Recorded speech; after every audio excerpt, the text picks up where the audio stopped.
February 14th, 1933. Bumpy Johnson was outnumbered 12-1. Dutch Schultz had sent his deadliest crew. Tommy the Executioner, Vento, Marty, Icepick, Delaney. 10 more killers whose names even the police didn't know. They cornered Bumpy in the Cotton Club basement. Before we dive deeper, tell me in the comments where you're watching from. Grab yourself a warm drink, maybe a cup of tea or just some water, and sit back as we begin this journey together. No witnesses, no way out. Bumpy was 27 years old, still learning the game. Dutch was the most powerful mobster in New York. Everyone expected the same ending. Bumpy Johnson died in a basement. But what Dutch didn't know, Bumpy Johnson didn't play by anybody's rules. And he managed to 90 minutes later, only one of those 12 men walked out alive. And he delivered a message that made Dutch Schultz, the man who killed over 40 people, go pale. This is the story of the night Bumpy Johnson became untouchable. To understand what happened that night, you need to understand Harlem in 1933. This wasn't the Harlem Renaissance anymore. The Depression had hit hard. People were desperate. And when people are desperate, they gamble. The numbers racket. The illegal lottery was the lifeblood of Harlem. You could bet a nickel and win $50. For people making $7 a week, that nickel was hope, and hope was currency. Dutch Schultz saw that currency. He was a German-Jewish mobster from the Bronx who'd made millions bootlegging during Prohibition. But Prohibition was ending, and the Dutch needed a new empire. So he looked south to Harlem, saw all that money flowing through the numbers game, and decided he wanted it. All of it. There was just one problem. Harlem already had kings. Madame Stephanie St. Clair, the queen of numbers, and her enforcer, a young man named Bumpy Johnson. Bumpy was different from other muscles. He wasn't just a trigger man. He was smart, educated himself in prison, reading Shakespeare and philosophy. He understood that respect in Harlem wasn't bought with fear. It was earned with loyalty. When Madame St. Clair's runners got robbed, Bumpy got the money back. When dirty cops tried to shake down black businesses, Bumpy made them disappear. Not always violently. Sometimes just their careers, their reputations. He was strategic, and he refused to bow to Dutch Schultz. January 1933, Dutch sent emissaries to Harlem. They sat down with Madame St. Clair at her club on 183rd Street. The message was simple. Work with Dutch. Pay tribute or get buried. Madame St. Clair, a Caribbean immigrant who'd built her empire from nothing, looked at these white men sitting in her club and said, "Get out." The emissaries turned to Bumpy standing in the corner. "You want to be smart about this, boy?" Bumpy didn't move, didn't speak, just stared. That stare, the one that made men check their life insurance. The emissaries left, reported back to Dutch. And Dutch Schultz, who'd never been told no by anyone, certainly not by a black woman and her enforcer, made a decision. Burn it all down, starting with him. He didn't just want Bumpy dead. He wanted it to be a message. Public, brutal. The kind of death that makes everyone else fall in line. February 14th, 1933, Valentine's Day. Ironic considering what was about to happen. Bumpy got a tip. Dutch's men were planning to hit Madame St.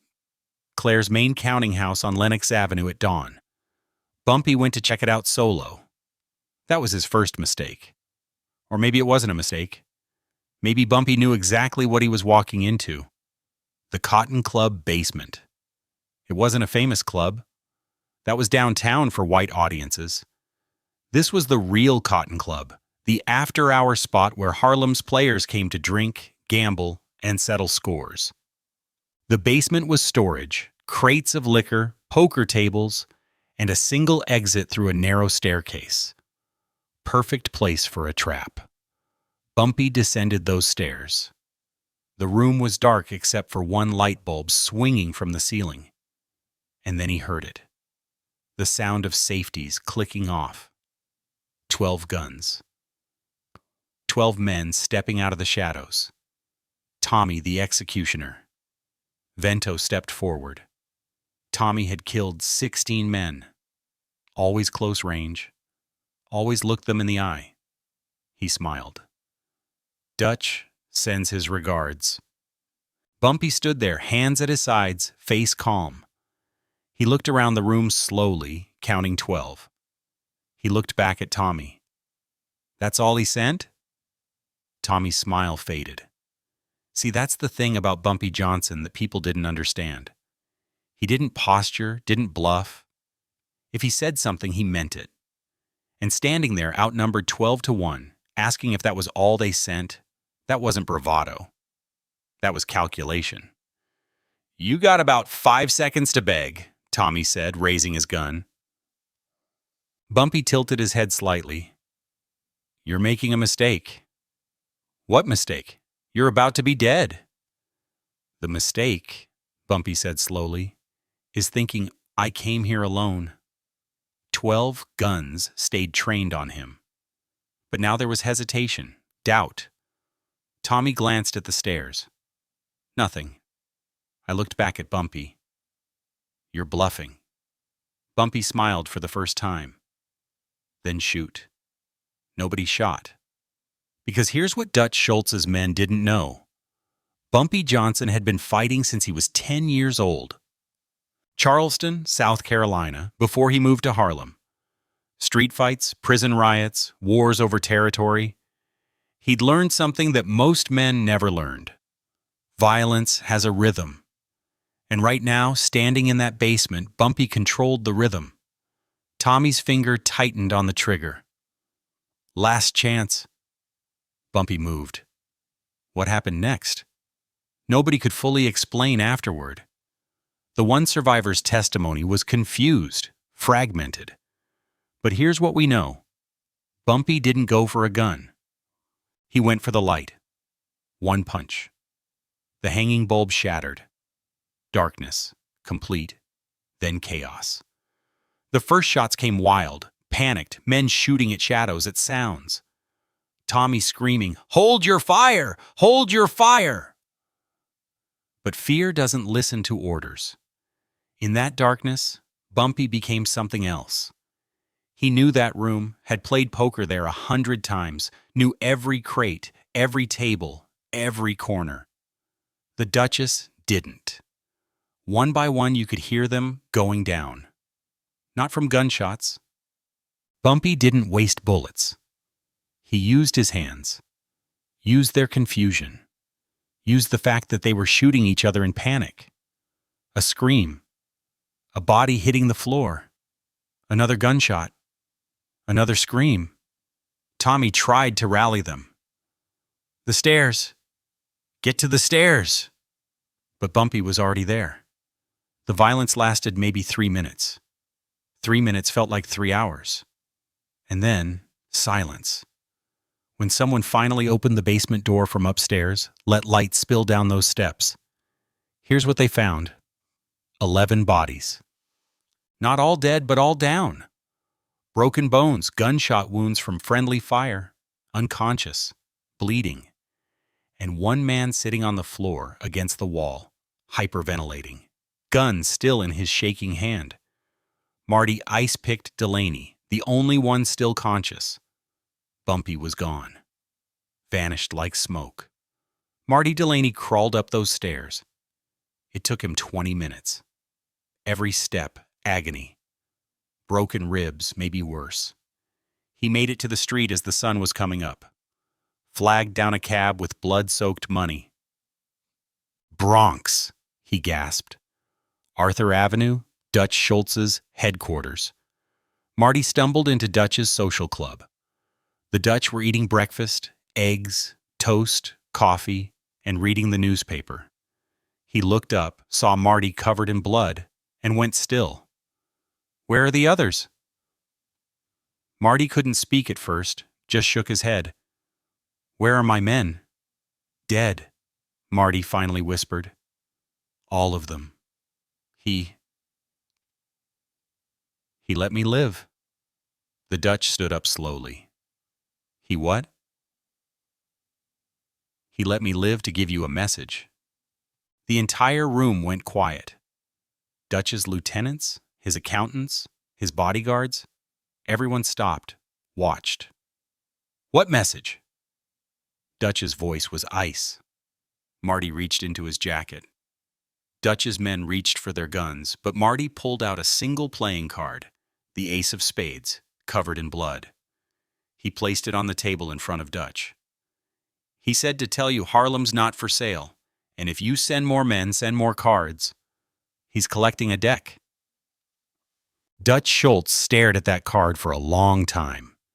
His men waited for the order, waited for the Dutch to unleash hell, to send 50 men to burn Harlem to the ground. Instead, Dutch picked up the card, studied it, then smiled. Not a happy smile, a resignation smile. "He's got balls. I'll give him that." "Boss, we can't let this." Dutch held up his hand. "You know what it costs to go to war with someone who's not afraid to die? Someone who's smarter than you? Someone who has an entire neighborhood behind him." He shook his head. "It costs everything." "And for what? Numbers money?" "There's easier money." He dropped the card in the ashtray, lit it on fire. "We're done in Harlem. Let Bumpy Johnson have it." The decision shocked everyone. Dutch Schultz, the man who'd gone to war with Luciano, who'd killed his own partners, who never backed down. Backed down? Why? Because Bumpy had done something even the Dutch respected. He'd proven he was willing to die for his principles. And men like that, you don't fight them. You either kill them or you leave them alone. And the Dutch couldn't kill him. Years later, in the 1970s, a reporter tracked down one of the Cotton Club's old employees, asked him what really happened that night. The old man smiled. "You want the truth? Bumpy wasn't alone." "What?" "He had 4 guys upstairs the whole time. They locked the basement door from the outside once Dutch's men went down. Trapped them in. Bumpy could have killed all 12 if he wanted. But he let one live on purpose. Because Bumpy understood something. Killing Dutch men would start a war, humiliating them, that ends it. Whether that's true or legendary, nobody knows for sure. What we do know, after that night, Dutch Schultz never sent another man to Harlem. Bumpy Johnson became the undisputed king of Harlem's underworld. And for the next 35 years, he protected that neighborhood like it was his own family. Not with indiscriminate violence, with strategy, with intelligence, with a code. And that Ace of Spades, Bumpy kept it, framed it, hung it in his office. A reminder. Respect isn't given, it's taken. February 14th, 1933. 12 men walked into a basement, 1 walked out, and Harlem was never the same. Did Bumpy Johnson truly walk into that basement alone, or did he already have the world in his pocket before the first shot was fired? History shows that in the ruthless era of the 1930s, the streets of Harlem didn't belong to the loudest voice, but to the sharpest mind. Bumpy didn't just survive, he rewrote the rules of engagement in a world that expected him to fail.